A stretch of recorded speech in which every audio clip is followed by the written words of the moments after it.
Geographical indication एक खास brand को कहा जाता है जो किसी खास इलाके की एक मुकर्रर प्रोडक्ट को उसकी पहचान और खुसूसियात के साथ मार्केट में पेश करता है।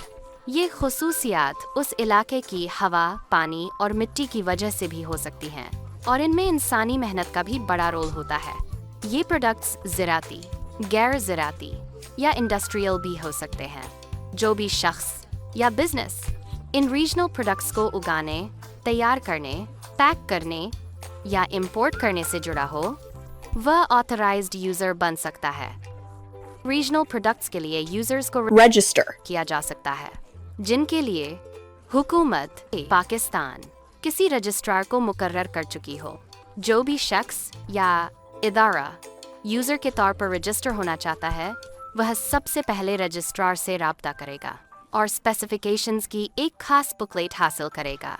इसके बाद वह रजिस्ट्रार को एक हल्फनामा जमा कराएगा जिसमें यह बयान देगा कि वह रीजनल प्रोडक्ट को उसी मुकर्रर बुकलेट के मुताबिक इस्तेमाल करेगा।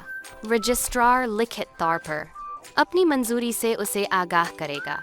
इस लिखित इजाज़त और हल्फनामे के साथ यूज़र फॉर्म GI एक पर 1000 रुपये की फीस के साथ रजिस्ट्रार ऑफ जियोग्राफिकल इंडिकेशंस के पास अपनी अर्जी जमा करवाएगा। इस रजिस्ट्रेशन की पूरी मालूमात IPO पाकिस्तान की वेबसाइट पर दी गई है।